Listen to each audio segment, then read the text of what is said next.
ഗുണ്ടകളെ ഏർപ്പാടാക്കി ഇവരെ തട്ടിക്കൊണ്ടുപോകാനുള്ള പരിപാടിയും അങ്ങനെ ടെററൈസ് ചെയ്യുന്നൊരു വിഷയം കൂടി ഉണ്ടായിട്ടുണ്ട്. അങ്ങനെ പലപ്പോഴും പ്രശ്നം ഉണ്ടായിട്ടുണ്ട്. ഉമ്മ തടയല്ല, ഉമ്മ കൂടി അറിഞ്ഞുകൊണ്ടാണല്ലോ ഇതൊക്കെ ചെയ്യുന്നത്. പിന്നെ ഉമ്മ തടയില്ലല്ലോ, അതാണ് അതിലെ പ്രശ്നം. അതാണ് പ്രത്യേകിച്ച് എനിക്ക് തോന്നുന്നു നൂറൊക്കെയാണ് ഉമ്മയോട് ഭയങ്കര ദേഷ്യമാണ്. ഉമ്മ എന്നൊന്നും വിളിക്കില്ല, വേറെ വാക്കുകളാണ് ഉപയോഗിക്കുക. നമ്മളിങ്ങനെ ആളൊക്കെയാണ്, പക്ഷെ ഐസിയുലാണെന്ന് പറയുന്നുണ്ട് വല്ല കാര്യമുണ്ടോ? ഹോമോസെക്ഷുവാലിറ്റി എന്ന് പറയുന്നത് ബിൽഡിങ്ങിന് മുകളിൽ നിന്ന് താഴേക്ക് എറിഞ്ഞു കൊല്ലുന്ന ശിക്ഷ കൊടുക്കുന്ന ഇസ്ലാമിൻ്റെ ഒരു സാധനമാണ്. അത് ഇസ്ലാമിക രാജ്യങ്ങളിൽ അങ്ങനെയാണ് അത് പറഞ്ഞു വെക്കുന്നത്. അത് അവരൊരിക്കലും അത് പ്രൊമോട്ട് ചെയ്യില്ല. ഏറ്റവും കൂടുതൽ പൊട്ടുന്നത് ഏതാ? ഹോമോസെക്ഷൽ റിലേഷൻസ് ആണോ? അല്ലല്ലോ, ഹെറ്ററോസെക്ഷൽ അല്ലേ. അപ്പോൾ പിന്നെ കുറച്ച് അവരും പൊട്ടണമെങ്കിൽ പൊട്ടട്ടെന്നേ, അതല്ലേ നമ്മൾ പറയുന്നത്. ഏതായാലും അവർ സിറ്റ് ഔട്ടിലെങ്കിലും കയറ്റിയല്ലോ എന്നാണ് ഞാൻ ആശയം. കാരണം പണ്ടാണെങ്കിൽ പറയും ഞാൻ മുറ്റത്ത് കുഴി കുത്തിത്തരാം, അതിനകത്ത് കിടന്ന് ഇത് കഞ്ഞി കുടിച്ചോ എന്ന് പറഞ്ഞാൽ എങ്ങനെ ഇരിക്കും? ആ ചോദ്യം ഇല്ലെങ്കിൽ നിങ്ങൾ ഇനി എത്ര ഉത്തരം കൊണ്ട് മൂടിയാലും ചോദ്യം അത് കയറില്ല. ഏറ്റവും കൂടുതൽ പൊട്ടുന്നത് ഏതാ? ഹോമോസെക്ഷൽ റിലേഷൻസ് ആണോ? അല്ലല്ലോ, ഹെറ്ററോസെക്ഷൽ അല്ലേ. അപ്പോൾ പിന്നെ കുറച്ച് അവരും പൊട്ടണമെങ്കിൽ പൊട്ടട്ടെന്നേ, അതല്ലേ നമ്മൾ പറയുന്നത്. ബിഗ് ബോസ് കാണാറുണ്ടോ? നമ്മളുടെ 2 കുട്ടികൾ അവിടെ ഉള്ളതുകൊണ്ട് ഇങ്ങനെ ഇടയ്ക്ക് ഇങ്ങനെ കാണും. മീൻസ് അതിങ്ങനെ ഈ ഷോർട്സ് ഒക്കെ ആയിട്ട് വരുമല്ലോ, അങ്ങനെ കാണും. അതിൽ നൂറ പറഞ്ഞൊരു കാര്യമുണ്ട്, പുറത്തിറങ്ങുമ്പോ വിളിക്കുന്ന തന്നെയാണല്ലേ. ഞാൻ കണ്ടിരുന്നു ഒരു വിരുന്നൊക്കെ ഒരുക്കി ഒരു ചെമ്മീൻ റോസ്റ്റ് കഴിക്കാൻ പോയൊരു വീഡിയോ ഒക്കെ ഞാൻ കണ്ടിട്ടുണ്ടായിരുന്നു. എനിക്ക് തോന്നുന്നു അവരുടെ ആ സമയത്തൊരു വലിയൊരു സപ്പോർട്ട് എന്ന് പറയുന്നത് താങ്കൾ തന്നെയായിരുന്നല്ലോ ആ സമയത്ത്. ഞാൻ ഒറ്റയ്ക്കല്ല കേട്ടോ, നമ്മളതിൻ്റെ ഒരു എന്താ പറയാ ഒരു കാറ്റലിസ്റ്റ് ആയെന്നേ പറയാൻ പറ്റുള്ളൂ. അത് ഒന്ന് അവർക്ക് ഏകോപിപ്പിച്ച് കൊടുക്കുക എന്ന് പറയുന്ന ഒരു പരിപാടിയാണ്. ഒന്ന് കോർഡിനേറ്റ് ചെയ്തു, അത്രയും നമ്മൾ ചെയ്തിട്ടുള്ളൂ. എന്ന് വെച്ചാൽ അവരാ വന്ന സമയത്ത് അവരുടെ പ്രശ്നം നമ്മൾ അറിയുമ്പോൾ അതിന് മുന്നേ നമ്മൾ പല ആൾക്കും ചെയ്തിട്ടുണ്ട്, ശേഷവും ചെയ്തിട്ടുണ്ട്. പക്ഷേ നമ്മളുടെ ഒരു അനുഭവത്തിൽ വളരെ സക്സസ്ഫുള്ളായിട്ട് ആ ഒരു സപ്പോർട്ടിൽ കൂടെ മുന്നോട്ട് പോയി അവർ അത് ഈ ഒരു ലെവലിലേക്ക് എത്തിയിട്ടുള്ള ആളുകൾ അപൂർവമാണ്. പല ആളുകളും ഉണ്ട്. ഇപ്പോൾ എനിക്ക് പല ആളുകൾ സപ്പോർട്ട് തന്നിട്ടുണ്ട് നമ്മൾ ഇതേപോലെ കടന്നു പോയിട്ടുള്ളൊരു സമയത്ത്. അവർക്ക് നമ്മളെക്കുറിച്ച് അഭിമാനമാണ്. കാരണം നമ്മൾ അതായത് ഇപ്പം നമ്മളൊരു മെഡിക്കൽ ഫീൽഡിലുള്ളതുകൊണ്ട് പറയാലോ, നമ്മളൊരു പേഷ്യൻറ്റിൻ്റെ റിക്കവറിയിൽ നമ്മൾ സന്തോഷിക്കുന്ന എപ്പോഴാണ്? പൂർണ്ണമായിട്ട് മാറുമ്പോൾ, അതായത് ICU പുറത്ത് കിടക്കുമ്പോഴാണ് അല്ലേ.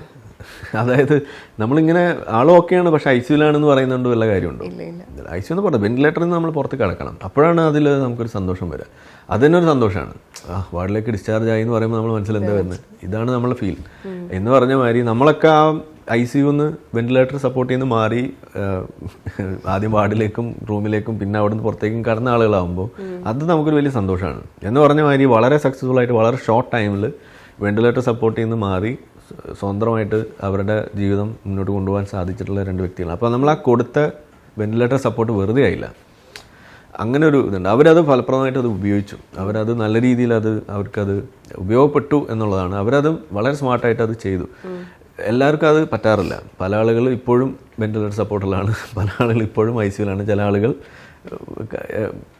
പോവുകയും ചെയ്തു. അപ്പോൾ നമ്മൾ പറയുന്നത് അങ്ങനെ ഒരു സംഗതി. അപ്പോൾ അവർ വെന്റിലേറ്റർ സപ്പോർട്ട് നമ്മൾ ഒരുക്കി കൊടുത്തു, അത്ര നമ്മൾ ചെയ്തിട്ടുള്ളൂ. ആ ഒരു അത് സോഷ്യൽ സപ്പോർട്ടാണ് പ്രധാനമായിട്ട്. അതിലെടുത്തൊരു ഫൈറ്റ് ഉണ്ട്. കേസ് കൊടുക്കാൻ പോകുമ്പോഴാണെങ്കിൽ അതിനകത്ത് വീട്ടിൽ നിന്നാണെങ്കിൽ പോലും അവരനുഭവിച്ച ആ ഒരു വഴിയെ നോക്കുമ്പം എന്താണ് ഇപ്പോൾ ഫീൽ ചെയ്തിട്ടുള്ളത്? അതിപ്പോൾ നമ്മൾ എന്താ പറയുക, ഒരു ഫൈറ്റ് വർത്ത് ഫൈറ്റിംഗ് എന്നൊക്കെ നമ്മൾ പറയുന്ന മാതിരി അത് അവർ എന്താ അത് ഇപ്പോൾ അവരുടെ ഒരു പ്രധാനപ്പെട്ട ഒരു ജീവിതത്തിലൊരു വിജയമായിട്ട് അവർക്ക് മാർക്ക് ചെയ്തിടാൻ പറ്റുന്നൊരു സാധനമാണ് അവർ ഒരുമിച്ച് നിൽക്കുന്ന കാലത്തോളം. അതാണ് എനിക്കതിൽ തോന്നുന്നത്. കാരണം അത് വെറുതെ ആയില്ല. ഓക്കെ, പിന്നെ അതിന് ആ ഘട്ടത്തിൽ ഏറ്റവും കൂടുതൽ ആവശ്യം ഉണ്ടായിരുന്നൊരു സമയമായിരുന്നു അങ്ങനെ ഒരു സപ്പോർട്ട് അതിന് ഉറയ്ക്ക്. അത് വളരെ നല്ല രീതിയിൽ അതിലേക്ക് കൊടുക്കാൻ കഴിഞ്ഞു എന്നാണ് ഇപ്പോൾ നമ്മൾ ആലോചിക്കുമ്പോൾ മനസ്സിലാവുന്നത്. So she should be proud about that. അതാണ് അതിൽ തന്നെ പറഞ്ഞിട്ടുണ്ടായിരുന്നു.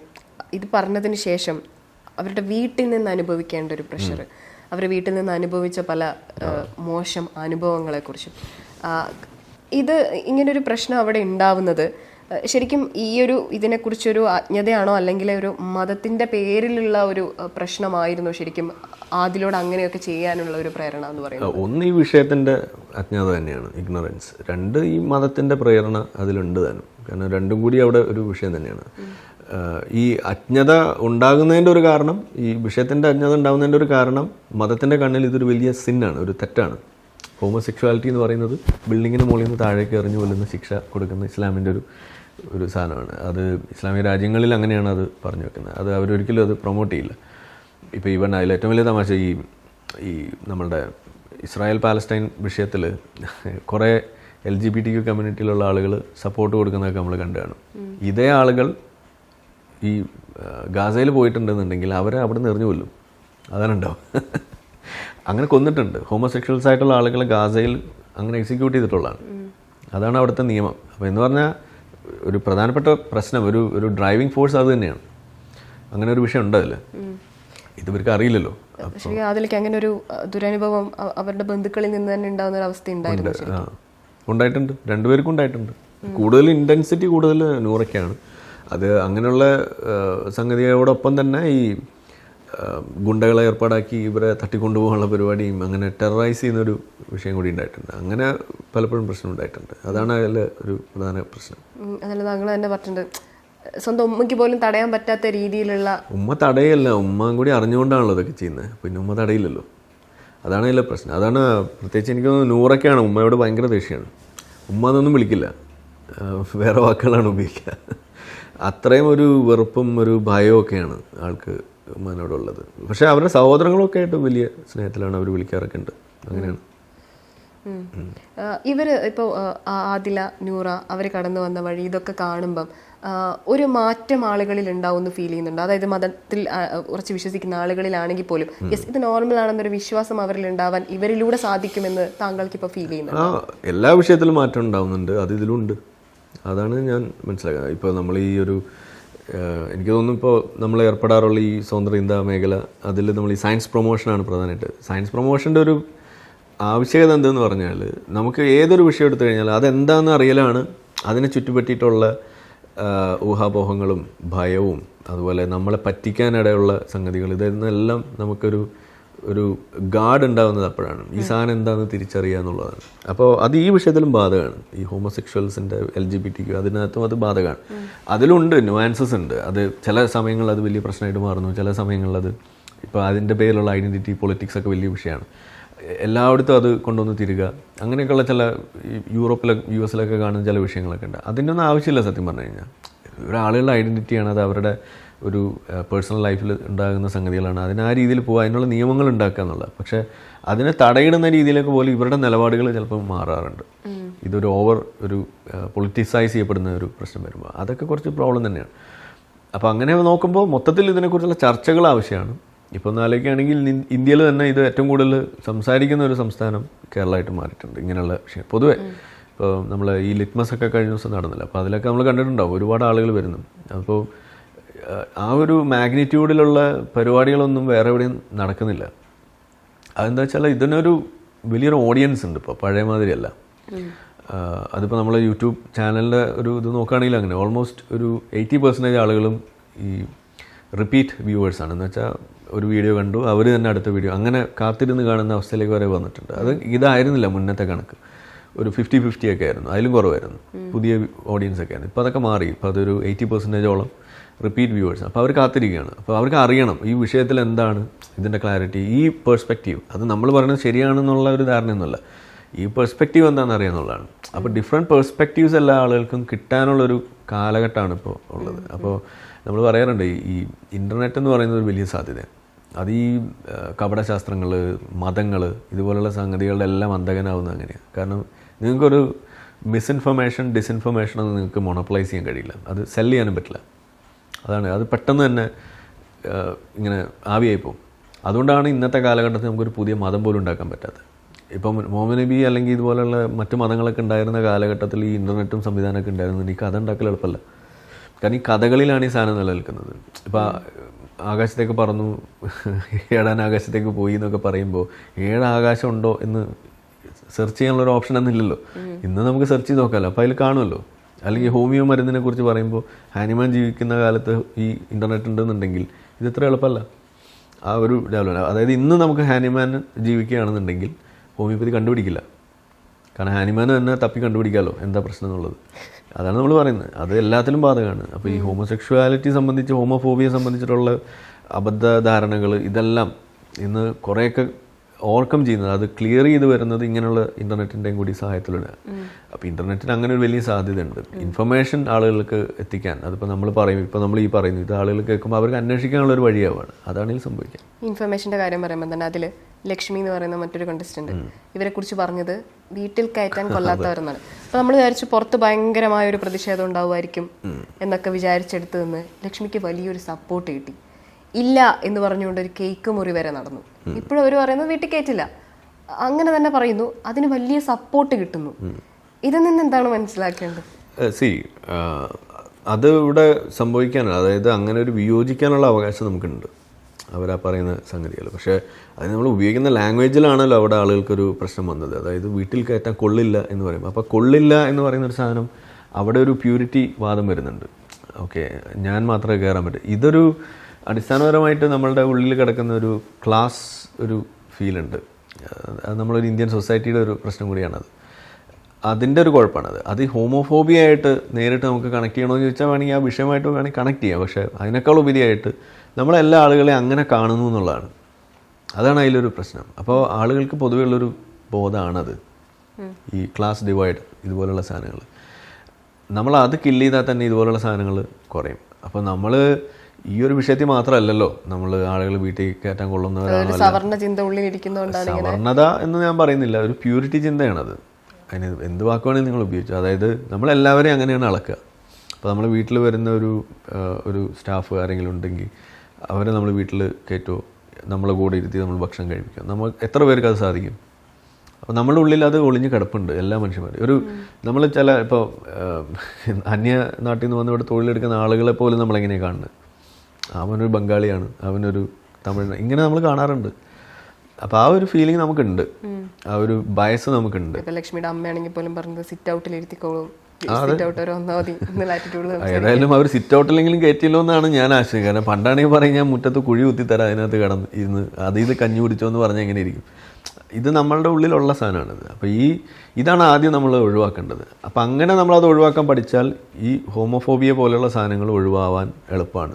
ഇത് ബേസിക് ആയിട്ടുള്ള പ്രശ്നം അതാണ്. അപ്പോൾ ആ ഒരു സാധനമാണ് നമ്മൾ ബേസിക് പ്രോബ്ലം. നമ്മൾ ആളുകൾ എപ്പോഴും അങ്ങനെ ഒരു കണ്ണോടുകൂടി ഇങ്ങനെ ഡിവൈഡ് ചെയ്യുന്നൊരു പ്രശ്നമുണ്ട്. അത് നിങ്ങൾ എല്ലാവർക്കും സ്വയം ചോദിക്കാവുന്ന കാര്യമാണത്. നിങ്ങളെല്ലാവരും എങ്ങനെയാണോ കാണുന്നത്? അത് ഓരോ ആളുകൾ, ഇപ്പം എൻ്റെ വീട്ടിലൊക്കെ ഞാൻ കണ്ടിട്ടുള്ളതാണ്. ഇപ്പോൾ ഉമ്മയാണെന്നുണ്ടെങ്കിലും ചില ആളുകൾ വീട്ടിൽ വരുമ്പോൾ അവരങ്ങോട്ട് അടുപ്പിക്കില്ല. അത് നമുക്ക് കാണുമ്പോൾ അറിയും. ഇപ്പോൾ അല്ലെങ്കിൽ ചില വീടുകളിൽ നിന്ന് എന്തെങ്കിലും കൊണ്ടുവന്ന് നമ്മൾ കഴിക്കില്ല. ഇതൊക്കെ നമ്മൾ കാണാറില്ല. അപ്പോൾ നമ്മൾ ഉമ്മാനെ അന്ന് കളിയാക്കും, ഇതെന്താ ഇങ്ങനെ ചെയ്യുന്നത്? നമുക്ക് കഴിക്കണതിന് കുഴപ്പമില്ല, പക്ഷേ ആൾ കഴിക്കില്ല. അത് നമുക്ക് പറഞ്ഞിട്ടോ അങ്ങനെയാണ് അത് കാണുക. അപ്പം നമ്മളത് ഇൻഡോക്ട്രിനേറ്റ് ചെയ്യാൻ നോക്കി, പക്ഷെ അത് വിജയിച്ചില്ല. അതുകൊണ്ടാണ് നമ്മളിപ്പോൾ ഇന്ന് ഇരിക്കുന്നത്. പക്ഷേ അവരിപ്പോഴും അങ്ങനെ തന്നെയാണ്. അതാണ് അതിൽ വ്യത്യാസം. അപ്പോൾ ആ ഒരു ജനറേഷൻ പോകണം കുറച്ചുകൂടി മുന്നോട്ട് പോകുമ്പോൾ. ഇപ്പോഴത്തെ ജെൻ സി അവിടുന്ന് അങ്ങോട്ടുള്ളതൊക്കെ എടുത്ത് നോക്കിക്കഴിഞ്ഞാൽ കുറേ ബെറ്റർ ആണെന്നാണ് എനിക്ക് തോന്നുന്നത്. അവർക്കൊന്നും ആ ഒരു ഇതുണ്ടാവില്ല. ഇത് പഴയ ഒരു ബൂമർ ജനറേഷൻ ഉണ്ട്. അവർ പോയാലേ ഇത് കുറേ കാര്യങ്ങൾ ശരിയാവുള്ളൂ. അതാണ്. പക്ഷെ ഒരു ഇൻഫ്ലുവൻസ് ആവാൻ സാധ്യതയില്ല. കാരണം ഇങ്ങനെ ഒരു ഷോയിൽ, അതായത് ലക്ഷ്മിയെ പോലെ ഒരാൾ അങ്ങനെ പറയുന്നു, അവരൊക്കെ സോഷ്യൽ മീഡിയയിലൊക്കെ യൂസ് ചെയ്യുന്ന ആളുകൾ, അങ്ങനെ ഒരാൾ അങ്ങനെ വന്ന് പറയുന്നു. അപ്പോൾ പുറത്ത് അതിന് വലിയ വാവ് ഫാക്ട് കിട്ടുമ്പം ആളുകൾ വിചാരം മാറാൻ സാധ്യത, ആളുകൾ വേറൊരു തരത്തിൽ അതിനെ എടുക്കാനും സാധ്യത ഉണ്ടാവില്ലേ? അപ്പോൾ ഇതിനെന്തോ പ്രശ്നമുണ്ടോ, അല്ലെങ്കിൽ ഇത് മോശം സംഭവമാണോ? അല്ല, ഇത് ഏതൊരു വിഷയം എടുത്തു കഴിഞ്ഞാൽ അതിനകത്തൊരു 3 ഗ്രൂപ്പ് ആളുകളുണ്ടാവും. അതാണ് ഞാൻ പറയാൻ ഉദ്ദേശിച്ചത്. ലക്ഷ്മി പറയുന്നതെന്ന് പറഞ്ഞത് നോർമലൈസ് ആയി പോകും. അതെ ഞാൻ പറഞ്ഞത്. അതായത് ഏതൊരു വിഷയം എടുത്തു കഴിഞ്ഞാൽ അതിനകത്തൊരു 3 ഗ്രൂപ്പ് ആളുകളുണ്ടാവും ആ വിഷയവുമായി കണക്ട് ചെയ്ത്. ഒന്ന് അതിൻ്റെ എക്സ്ട്രീം ഒരു നെഗറ്റീവ് ആയിട്ട് കാണുന്നത്, ഒന്ന് ഒരു പോസിറ്റീവായിട്ട് കാണുന്നത്, പിന്നെ ഇതിൻ്റെ ഇടയിൽ നിൽക്കുന്ന ആളുകളുണ്ടാവും. ഇത് ഏത് വശത്തേക്ക് പോകണം. അപ്പം നമ്മൾ ഈ കാണുന്ന ഈ റെസ്പോൺസസ് എന്ന് പറയുന്നത് കൂടുതൽ ഈ മിഡിൽ ഗ്രൂപ്പിൻ്റെയാണ്. ഓക്കെ, ഇതിനോട് അനുകൂലിക്കുന്ന വലിയൊരു സമൂഹം ഇവിടെ ഉണ്ട്. അവർ ഈ ചർച്ചയിലൊന്നും നിങ്ങൾ കാണില്ല. അവർ ഓൾറെഡി അതിനൊക്കെ തീരുമാനം എടുത്തു കഴിഞ്ഞ ആളുകളാണ്. ഓക്കെ, അതിനെന്താ കുഴപ്പം, അവരുടെ ജീവിതം, 2 പെൺകുട്ടികൾ അവർ ജീവിക്കട്ടെ, ഇങ്ങനെ ചിന്തിക്കുന്ന ആളുകളുണ്ട് ഇവിടെ. അതൊരു ബഹുഭൂരിപക്ഷം വരുന്ന ഒരാളുകളാണ്. അപ്പം നിങ്ങൾ ഈ ചർച്ചയിൽ അവരെ കാണുന്നില്ല എന്നതിൻ്റെ പേരിൽ നിങ്ങൾ ഈ വിഷയത്തിൽ അവർക്കെതിരാണ് എന്നുള്ളൊരു ചിന്ത വേണ്ട. അതേപോലെ തന്നെ നെഗറ്റീവായിട്ട് നിൽക്കുന്ന ആളുകളുണ്ട്. ഇത് ഒരിക്കലും പാടില്ല. അവരെയും നിങ്ങളെല്ലാവരെയും കാണുന്നില്ല. അതൊരു വലിയ സമൂഹം തന്നെ ഉണ്ട്. പക്ഷേ ഇതിൻ്റെ ഇടയിൽ നിൽക്കുന്ന ആളുകൾ ആരാണ്? അവരാണ് ഈ ചർച്ച കൈകാര്യം ചെയ്യുന്നത്. അപ്പോൾ അതിൽ പ്രോസ് ആൻഡ് കോൺസ്, അതിൻ്റെ ഫോർ ആൻഡ് അഗെയിൻസ്റ്റ് ഇതൊക്കെ അവിടെ നടക്കും. അതൊരു ജനാധിപത്യ സമൂഹത്തിൽ നടക്കുന്ന കാര്യമാണ്. അതിനെ നമ്മൾ അപ്രീഷിയേറ്റ് ചെയ്യണമെന്നാണ് ഞാൻ പറയാം. പിന്നെ ആ ഒരു ചർച്ച ഉണ്ടാകാൻ കാരണമായത് ലക്ഷ്മിയുടെ ആ സ്റ്റേറ്റ്മെൻറ്റാണ്. അതിന് ലക്ഷ്മിക്ക് നമ്മൾ കയ്യോടി കൊടുക്കണം എന്നാണ് ഞാൻ പറയാം. കാരണം അപ്പോഴാണ് ഇതിൻ്റെ ക്ലാരിറ്റി ആളുകൾക്ക് വരും. ഇത് അന്വേഷിക്കുക. അപ്പോൾ അന്വേഷിക്കുമ്പോൾ ഇത് ആളുകൾ പഠിക്കും. ഓക്കെ, അന്വേഷണം ചോദ്യം ഇല്ലെങ്കിൽ പഠിക്കാൻ കഴിയില്ല. അപ്പോൾ നമ്മൾ ആളുകൾ എല്ലാവർക്കും നമ്മളിങ്ങനെ ഉത്തരങ്ങൾ കൊടുക്കേണ്ട കാര്യമൊന്നുമില്ല. അതാണ് ഇപ്പോൾ ഈ നമ്മളെയൊക്കെ വിമർശിക്കുന്ന ആളുകളുടെ ചാനലോ അല്ലെങ്കിൽ അവരുടെ ഈ ഇതൊക്കെ കാണും. ഞാൻ ചിലത് അവരുടെ ഞാൻ തന്നെ ഷെയർ ചെയ്യും. കാരണം ഇതിന് നമ്മളുടെ ആവശ്യം എന്താണ്, ഈ ചോദ്യം എല്ലാവരും ചോദിച്ചു കിട്ടിയാൽ മതി. അല്ലാതെ നമ്മൾ കൊടുക്കുന്ന ഉത്തരം അവർ എന്തായാലും എടുക്കാൻ പോകില്ല. പക്ഷെ ഒരു ചോദ്യം അവരുടെ ഉള്ളിൽ വന്നാലുണ്ടല്ലോ, അത് നമുക്ക് പിന്നെ അതൊരു ഫയറാണ്. അതാണ് യഥാർത്ഥത്തിൽ അതിൻ്റെ നമുക്ക് വേണ്ട സാധനം എന്ന് പറയുന്നത്. ആ ചോദ്യം ഇല്ലെങ്കിൽ നിങ്ങൾ ഇനി എത്ര ഉത്തരം കൊണ്ട് മൂടിയാലും ചോദ്യം അത് കയറില്ല. അപ്പോൾ അന്ന് പറഞ്ഞ മാതിരി ഈ ചർച്ച ഉണ്ടാക്കുക എന്നുള്ളത് വളരെ പ്രധാനം. അതിന് വഴിവെച്ചു. ഇല്ലാന്നുണ്ടെങ്കിൽ ഒന്ന് ആലോചിച്ച് നോക്കിയാൽ ഈ സംഭവം ഇവിടെ ഇപ്പോൾ നമ്മൾ ചർച്ച ചെയ്യും ഇല്ല. എത്ര ആളുകൾ ഇപ്പോൾ അത് അന്വേഷിക്കുന്നുണ്ടാവും, പഠിക്കുന്നത്. ഇപ്പം ഞാനും ഒക്കെ നമ്മളൊരു കാലഘട്ടത്തിൽ ഇതിൽ ഈ പറയുന്ന നെഗറ്റീവ് വശത്ത് നിന്നിരുന്ന ആളുകളല്ലേ, ഇതൊന്നും ശരിയല്ല എന്ന് ചിന്തിച്ചിരുന്നത്. നമ്മളതിൽ നിന്ന് മാറുന്നത് എങ്ങനെയാണ്, ഇതിനെക്കുറിച്ച് പഠിക്കുമ്പോഴാണ്. പല ഡോക്ടർമാർക്ക് പോലും അറിയില്ല. ഇപ്പോൾ ഒരു ബയോളജിയാണല്ലോ ഈ സാധനം. അപ്പോൾ അതിനകത്ത് ഏറ്റവും മിനിമം അറിയേണ്ട ആളുകളല്ലേ ഡോക്ടർമാർ. അവർക്ക് പോലും ഇതിനെക്കുറിച്ച് ധാരണയില്ല. കാരണം എന്താ, അവർക്ക് അങ്ങനെ ഒരു ചോദ്യം വന്നിട്ടില്ല. അപ്പോൾ ചോദ്യങ്ങൾ ഉണ്ടാവുക എന്നുള്ളത്, അതിനുള്ള സാധ്യതകൾ നമ്മളെപ്പോഴും അപ്രീഷിയേറ്റ് ചെയ്യണം. അത് ഈ കാര്യത്തിലും അതങ്ങനെ തന്നെയാണ്. അത് മതവിമർശനമായാലും പൊളിറ്റിക്സ് ആയാലും എല്ലാത്തിലും നമ്മൾ പറയുന്നത് അതാണ്. ചോദ്യം ഇല്ല എന്ന് പറഞ്ഞാൽ അതിൻ്റെ അർത്ഥം എന്താണ്? ഒന്നുകിൽ നിങ്ങൾ അതിനെക്കുറിച്ച് ബോധവാനല്ല, അല്ലെങ്കിൽ നിങ്ങൾ ആരോ ഉത്തരങ്ങൾ വെച്ച് നിങ്ങളെ നിശബ്ദനാക്കി നിർത്തിയിരിക്കുകയാണ്. നിങ്ങൾ അടിമ ആയിട്ട് ഇങ്ങനെ പോവാണ്. ഒരാരോ പറഞ്ഞു തന്നിട്ടുണ്ട്, അതിങ്ങനെ ഫോളോ ചെയ്യുക. അത് ശരിയല്ല. അതാണ്. ഇപ്പം അവരുമായി നല്ല അടുപ്പമുള്ളതുകൊണ്ട് പറയുന്നത്. ചിലർ എഴുതുന്നൊരു കോമൻസ് ഉണ്ട്, ആദില നൂറയെ പിടിച്ചു വെച്ചിരിക്കുകയാണ്, അതുകൊണ്ടാണ് അതങ്ങനെ പോകുന്നത്, ആദില അങ്ങനെ അവളെ പേടിപ്പിച്ച് വെച്ചിരിക്കുകയാണ്, ആ ആറ്റിറ്റ്യൂഡുള്ള കോമൻസ് ഒക്കെ വരുന്നു. ശരിക്കും ഇവരുടെ ബന്ധത്തെ അങ്ങനെ കാണേണ്ട കാര്യമുണ്ട്, ആദില പിടിച്ചു വെച്ചതാണ് എന്നൊക്കെ. അതിപ്പോൾ ഒരു ഹെട്രോസെക്ഷൽ റിലേഷനിലാണെന്നുണ്ടെങ്കിൽ ഒരു ഭാര്യയും ഭർത്താവും അവർ പല കാര്യങ്ങൾ അങ്ങനെ ചെയ്യുമ്പോൾ ഭാര്യ ഭർത്താവിനെ പിടിച്ചു വെച്ചിരിക്കുന്നതാണ്, ഭർത്താവ് ഭാര്യ ഇതൊക്കെ നമ്മൾ കേൾക്കാറുണ്ട്. അതിനതിൻ്റെ വഴിക്ക് വിടുക എന്നുള്ളതാണ്. സ്നേഹമുള്ള ഒരു സെറ്റിങ്ങിൽ സ്നേഹത്തിൻ്റെ പേരിൽ ആളുകൾ ചില കാര്യങ്ങൾ പറയും, അതിൻ്റെ പേരിൽ അങ്ങോട്ടും ഇങ്ങോട്ടും വിട്ടുവീഴ്ചകളുണ്ടാവും. അത് അവർ തമ്മിലുള്ള ഒരു ഡൈനാമിക്സാണ്. അതിൻ്റെ ഭാഗമായിട്ട് കണ്ടാൽ പോരെന്നാണ് ഞാൻ ചോദിക്കുന്നത്. ആളുകൾ അതൊക്കെ എടുത്ത് ഇവരെല്ലാവരും ഇതെന്താ ഇപ്പം മുറിയണമെന്ന് ഇങ്ങനെ ആഗ്രഹിക്കുന്ന പോലെയാണ് നമുക്ക് ഫീൽ ചെയ്യുന്നത്. അതെന്തിനാന്ന് എനിക്ക് മനസ്സിലാവാത്തത്. അവരവരെ വഴിക്ക് പോട്ടെ എന്നുള്ളത്. അവരുടെ ചെറിയ പിണക്കങ്ങൾ പോലും ഇപ്പൊ പിരി. അതാണ് അവർ തന്നെ പറയാറുണ്ട്. ഇത് ഇറങ്ങിയ സമയത്ത് തന്നെ ആളുകൾ പറയാൻ തുടങ്ങിയതാണിത്. എന്നിട്ട് ഇപ്പോൾ കഴിഞ്ഞ ദിവസം എന്തോ പോസ്റ്റ് ഇട്ടതാണ് എൻ്റെ ഓർമ്മ, ഇത് പോണതിന് മുന്നേ. ഇപ്പോൾ പൊട്ടെന്ന് പറയാൻ തുടങ്ങിയിട്ട് ഇപ്പോൾ 3 വർഷമായി, 3-4 വർഷമായി, ഇതുവരെ പൊട്ടിയിട്ടില്ല എന്ന് പറഞ്ഞിട്ട് നിൽക്കാം. ഇതാണ് ഇനിയിപ്പോൾ ഒരു 10 വർഷം കഴിഞ്ഞാൽ ഇപ്പോൾ പൊട്ടെന്ന് തന്നെയാണ് അവർ പറയാം. അതവർ പറഞ്ഞോട്ടെ എന്നുള്ളതാണ്. നമ്മളിത് കാണുമ്പോൾ തമാശയാണ്. ഈവൻ അവരുടെ വീട്ടുകാർ പോലും അങ്ങനെ തന്നെ വിചാരിച്ചിരുന്നു തോന്നുന്നു. അതാണ് അവരങ്ങനെയാണ് വിചാരിച്ചിരുന്നത്. അതാണ് ഇപ്പോൾ പൊട്ടെന്നുള്ള പറച്ചിൽ. അവരിനിയിപ്പോൾ ഒരുമിച്ച് ഒരു ഗ്രേസ്ഫുൾ ഏജിങ് ആയി കഴിഞ്ഞാൽ പോലും ഇത് തന്നെ ആയിരിക്കും ഉണ്ടാവുക എന്നാണ് ഞാൻ പറഞ്ഞത്. അതിപ്പോൾ പൊട്ടും, അതാണ് സാധനം. അത് ഇനി ഹെട്രോസെക്ഷൽ റിലേഷൻസ് ഇവിടെ ഏറ്റവും കൂടുതൽ ഡിവോഴ്സ് നടക്കുന്നത് കേരളത്തിലൊക്കെ അത് കൂടുതലാണ്. ഇതെല്ലാം ഹെട്രോസെക്ഷൽസ് തമ്മിലല്ലേ, അല്ലാതെ ഹോമോസെക്ഷുവാലിറ്റിയിലൂടെ ഉണ്ടാകുന്ന ബന്ധങ്ങളുടെ കണക്കല്ലല്ലോ ഈ പുറത്ത് വരുന്നത്. അപ്പോൾ അതും ഇത് ഇൻക്രീസ് ചെയ്യുന്നു എന്നാണ് പറയുന്നത്. അപ്പോൾ അതിൻ്റെ അർത്ഥം എന്താണ്? ഏറ്റവും കൂടുതൽ പൊട്ടുന്നത് ഏതാ? ഹോമോസെക്ഷൽ റിലേഷൻസ് ആണോ? അല്ലല്ലോ, ഹെട്രോസെക്ഷൽ അല്ലേ. അപ്പോൾ പിന്നെ കുറച്ച് അവർ പൊട്ടണമെങ്കിൽ പൊട്ടട്ടെന്നേ, അതല്ലേ നമ്മൾ പറയുന്നത്. അത് നിങ്ങൾ അവർക്ക് വെക്കാത്തൊരു മാനദണ്ഡം എന്തിനാണ് ഇവർക്ക് വെച്ച് കൊടുക്കുന്നത്? ആ ബന്ധങ്ങൾ ഏതും പൊട്ടാം. അത് ബിസിനസ് റിലേഷൻഷിപ്പ് ആയിക്കോട്ടെ, ഫ്രണ്ട്ഷിപ്പായിട്ട് എല്ലാം പൊട്ടും. കാരണം അതിനകത്ത് പല കണ്ടീഷൻസ് ഉണ്ട് അത് നിലനിന്ന് പോകാനുള്ള. അതിനനുസരിച്ചിട്ട് പൊട്ടണോ പൊട്ടാതിരിക്കുക എന്നൊക്കെ ഉള്ളത് അതിന് വിടുക എന്നുള്ളതാണ്. ഇതിങ്ങനെ ആഗ്രഹിക്കുന്നത് എന്തിനാന്നുള്ളതാണ് നമുക്ക് മനസ്സിലാവാത്തത്. അതെന്തോ ഒരു ഗെയിമൊക്കെ നടക്കുന്ന പോലെയാണ്, ഒരു ഫുട്ബോൾ ഗെയിം. ഇപ്പോൾ 6 അടിക്കുന്നൊക്കെ പറയുന്ന മാതിരി അങ്ങനെ ഒരു ഫീലാണ്. എന്തിനാന്ന് മനസ്സിലാവുന്നില്ല. ഈ മതപണ്ഡിതരടക്കം പൊതുവേദിയിൽ ഇപ്പോൾ ഒരു പ്രസംഗം താങ്കളടക്കം ചർച്ച ചെയ്തിട്ടുണ്ടായിരുന്നു. എന്തൊരു നികൃഷ്ട ജീവികളെ പോലെയാണ് ഇവരെക്കുറിച്ച് മതപണ്ഡിതരെ പോലും പൊതുവേദികളിലടക്കം പറയുന്നതും അത്തരത്തിലൊരു ചർച്ചകളിലേക്ക് അവരിറക്കി വിടുകയൊക്കെ ചെയ്യുന്നുണ്ട്.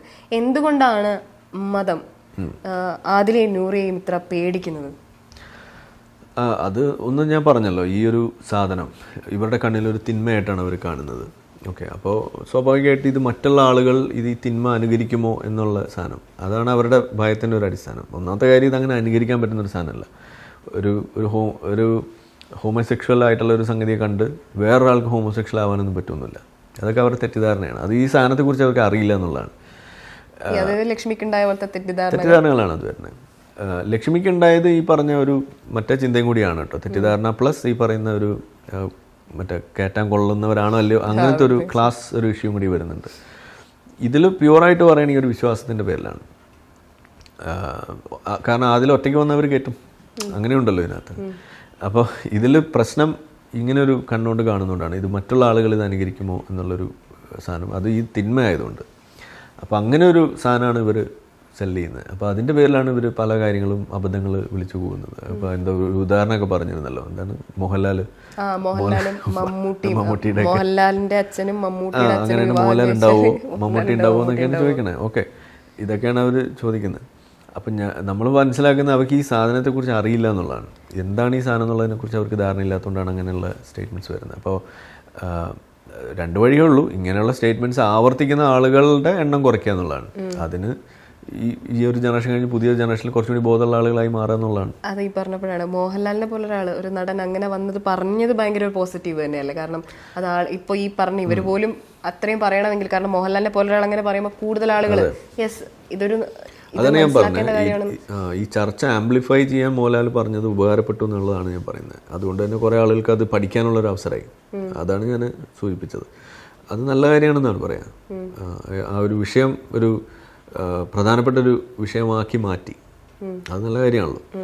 പക്ഷേ മതത്തിൽ പറയുമ്പം സ്ത്രീയും പുരുഷനും ചെയ്യുന്നൊരു സെക്സിനെ മാത്രമേ അവർ ഉള്ളൂ എന്ന് പറയുന്നു. മറ്റത് പാപമാണ്. പക്ഷേ ഈ പറയുന്ന ആളുകൾ തന്നെ ആലോചിക്കേണ്ടത് സ്വർഗത്തിൽ ബാലന്മാരുണ്ട്. ഓക്കെ, അതെന്തിനാന്നും കൂടി അവർ പറയണം. അതവർ പറയില്ലല്ലോ. അതാണ് അതിലൊരു കഥ എന്ന് പറയുന്നത്. പിന്നെ ഇനി ഇസ്ലാമിൽ ഈ സാധനത്തെക്കുറിച്ചൊക്കെ പറഞ്ഞു വെക്കുന്ന സാധനങ്ങൾ കൂടി നമ്മൾ പറയേണ്ടി വരില്ലേ. ഈ മൃഗരതി ആയാലും ഈ ശവരതി ആയാലും രോഗിയായിട്ടുള്ള ആളുകളെ കാണിക്കുന്നത്, അതുപോലെ ശവങ്ങളോട് കാണിക്കും, ഇതെല്ലാം ഇസ്ലാമിൽ എന്താ അതിൻ്റെ നിയമം? ഇതൊന്നും ഒരു തെറ്റായിട്ട് കണക്കാക്കുന്നില്ല. ഇത് നിങ്ങളൊന്ന് കുളിച്ചാൽ മതി, ഒന്ന് ഉളവെടുത്താൽ മതി എന്ന് പറയുന്ന സാധനമാണ്. ഇത് ഫത്വ കൊടുത്തതിൻ്റെ പേരിൽ വലിയ പ്രശ്നമായി ദിയോബന്ദ് മദ്രസയിൽ. അങ്ങനെ അവിടുന്ന് അതൊരു ചർച്ചയായി. അവരുടെ ആ ഫത്വ കൊടുക്കുന്ന വെബ്സൈറ്റിൽ നിന്നും അതുപോലെ തന്നെ അവരുടെ ഒരു പ്രിൻ്റഡ് ആയിട്ടുള്ള സാധനത്തിൽ നിന്നും അത് ഒഴിവാക്കേണ്ട ഗതികേട് വരെ അവർക്ക് വന്നു. അതത്ര വലിയ കുഴപ്പമൊന്നുമില്ല, അത് ഒന്ന് കുളിച്ചാൽ മതി. കുളി നിർബന്ധമാകുന്ന അവസരങ്ങൾ ഏതൊക്കെ എന്നാണ് പറയുന്നത്. അപ്പം നമ്മളിവിടെ പറയുന്നത് എന്താണ്, ഇത് ചെയ്യാൻ പാടില്ല എന്ന് പറയുന്നത്. ഇതിൽ പറയുന്നുണ്ടോ കുളി? അതാണ് പറഞ്ഞത്. അത് അവർ പബ്ലിഷ് ചെയ്ത സാധനമാണ്. അങ്ങനെ അത് അവിടെ നിന്ന് ഡിലീറ്റ് ചെയ്യേണ്ടി വന്നു, ഈ ദിയോബന്ദ് നമ്മളുടെ. അപ്പോൾ അതാണ് അവിടെ നടന്നത്. അവർ കൊടുക്കുന്ന ഇൻസ്ട്രക്ഷനാണ് ഉസ്താദുമാർ മറ്റുള്ള ആളുകൾക്ക്. അപ്പോൾ അതിൽ പറയുന്നത് കുളി നിർബന്ധമാവുന്ന സ്ഥലം, നിങ്ങൾ മൃഗത്തെ ഇത് ചെയ്യുക, അല്ലെങ്കിൽ രോഗി, ബുദ്ധിമാന്ദ്യമുള്ള ആളുകൾ, അതല്ലെങ്കിൽ ശവം, ഇതുപോലുള്ള സാധനങ്ങളിലൊക്കെ ചെയ്ത് കഴിഞ്ഞാൽ കുളി നിർബന്ധമാണ്. ഇത്രയേ ഉള്ളൂ. എന്നിട്ട് പിന്നെ നിങ്ങൾ ഡെയിലി ലൈഫിലേക്ക് പോവുക. പിന്നെ എങ്ങനെ ഇത് തടയാം? അപ്പോൾ നമ്മൾ പറയുന്നത് ഇപ്പോൾ ഇന്നത്തെ ഒരു ഇന്ത്യൻ നിയമത്തിൽ നമ്മളൊരു സാധനത്തെ തടയുന്നത് എങ്ങനെയാണ്? അത് കുറ്റകൃത്യമാക്കി വെച്ച് അതിന് പണിഷ്മെൻറ്റ്സ് വെച്ച് ഒക്കെയാണ്. അപ്പോൾ അതൊരു ഡിറ്ററൻ്റായിട്ട് അവിടെ നിൽക്കുകയാണ്. ഈ ഇസ്ലാമിലെ ഇൻസ്ട്രക്ഷൻ ഒരിക്കലും ഡിറ്ററൻ്റ് ആവുന്നില്ല. ഇത് ചെയ്താൽ അത് ഇത്രയല്ലേ ഉള്ളൂ പ്രശ്നം എന്നുള്ള ഒരു സൈക്കോളജിക്കലായിട്ടുള്ളൊരു സാധനമാണ് അവിടെ കൊടുക്കുന്നത്. അപ്പോൾ അഥവാ ഒരു പെർവേർട്ടായിട്ടുള്ള ഒരു സെക്ഷൽ പ്രിഡേഷൻ കൊണ്ടു നടക്കുന്ന ഒരാൾ ആണെന്നുണ്ടെങ്കിൽ അയാൾക്ക് ഇതൊരു അതിനെ ഒന്ന് മിനിമൈസ് ചെയ്ത് കൊടുക്കുക ചെയ്യുന്നത്. ആ തോട്ട് ഒന്നും കൂടി ഒന്ന് ആംപ്ലിഫൈ ചെയ്യും. അയാളുടെ ആ ഹേർഡിൽസ് മിനിമൈസ് ചെയ്ത് കൊടുക്കും. ഡിറ്ററൻ്റായി മാറുന്നില്ല. ചെയ്താലും കുഴപ്പം. ഇനി അഥവാ ചെയ്തു പോയി അന്നൊന്ന് പോയി കുളിച്ചേക്കാം, അത്രയേ ഉള്ളൂ, സോപ്പിട്ടൊന്ന് കഴുകാം എന്ന് പറയുന്ന ഒരു ലെവലിലേക്ക് ഇത് കൊണ്ടെത്തിക്കുകയാണ്. ഇതാണ് ഇതിൻ്റെ പ്രധാനപ്പെട്ട പ്രശ്നം. അപ്പോൾ ഇതൊക്കെ അവിടെ ഇരുന്നിട്ടാണ് അവർ ബാക്കിയുള്ള ആളുകളെ അളക്കാൻ വരുന്നത്. അപ്പോൾ നമ്മൾ പറയുന്നത് എന്താണ്, നിങ്ങൾ ബാക്കിയുള്ള ആളുകളെ അളക്കുന്ന ആ അളവുകൾ എടുത്ത് വെച്ച് നിങ്ങൾ തിരിച്ച് നമ്മൾ അളക്കും. അന്നേരം കിടന്ന് നിലവിളിക്കരുതെന്ന് നമ്മൾ പറയുന്നുള്ളൂ. അതിന് പറ്റുമെങ്കിൽ മാത്രം നിങ്ങൾ ഇതുപോലുള്ള മണ്ടത്തരമായിട്ട് എഴുന്നള്ളി വരിക, അല്ലാന്നുണ്ടെങ്കിൽ പണിയാവും.